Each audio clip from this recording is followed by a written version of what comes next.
Port-au-Prince, la capitale d'Haïti. Quel joli nom. Je pense que Port-au-Prince est l'un des plus jolis noms pour une ville. Si on faisait un classement des plus jolis noms, je pense que légitimement, Port-au-Prince pourrait se retrouver dans le top 10.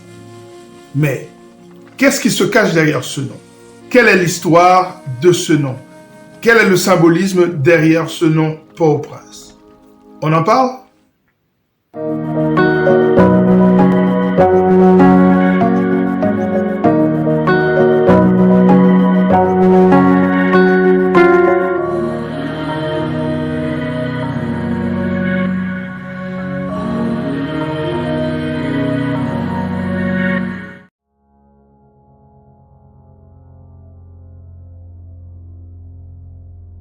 C'est la fin de l'expédition d'Iberville, du nom de Pierre Lemoine d'Iberville d'Ardillères, un navigateur, commerçant, militaire, corsaire, explorateur en Nouvelle-France. Son expédition commence en 1686 contre les postes anglais à la baie d'Hudson. Ce sera la première d'une grande série d'expéditions dans la région au cours des années à venir.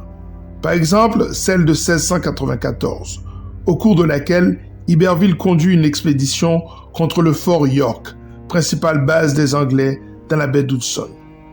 Le 13 octobre 1694, il oblige la cargaison du fort à se rendre. Le fort est alors rebaptisé Fort Bourdon. En 1696, il s'empare de St. John's et détruit pas moins de 36 établissements de pêche à Terre-Neuve. En 1697, il s'en prend au navire anglais le Pélican. Et dans ses nombreux voyages, ce tome passe en transit par la baie de Saint-Domingue. Et c'est là que son histoire rencontre la nôtre.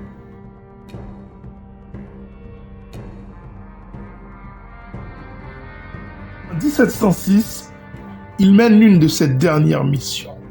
Il s'empare de l'île de Nevis, qu'il pille et dévaste. Il passe par Saint-Domingue cette même année, avant d'arrêter sa course soudainement à l'âge de 44 ans à La Havane, où il meurt le 9 juillet 1706 à la suite d'une série de fièvres. C'est durant ce dernier périple, en cette année 1706, que naît la légende du nom de Port-au-Prince.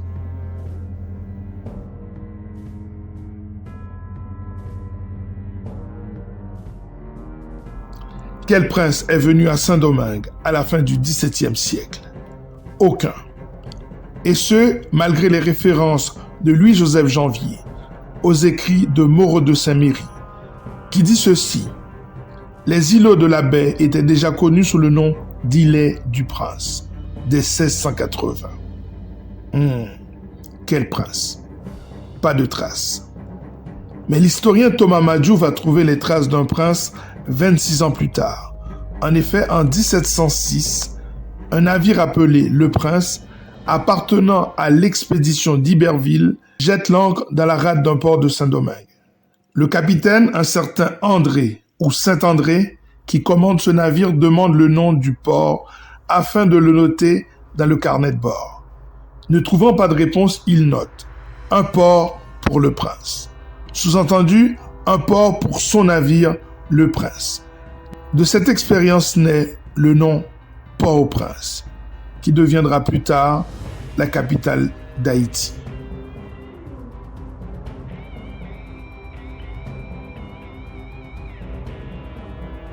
Ce n'est pas Port-au-Prince au pluriel. Si on analyse le nom, l'honneur est mis sur celui qui vient et non pas sur celui qui reçoit. Le prince, unique, singulier, est celui qui arrive en expédition, celui qui vient coloniser. Le lieu passe ainsi après le visiteur. Port-au-Prince est un appel à l'envahissement, un appel à la colonisation. À bien regarder, Port-au-Prince n'est pas un si joli nom que cela.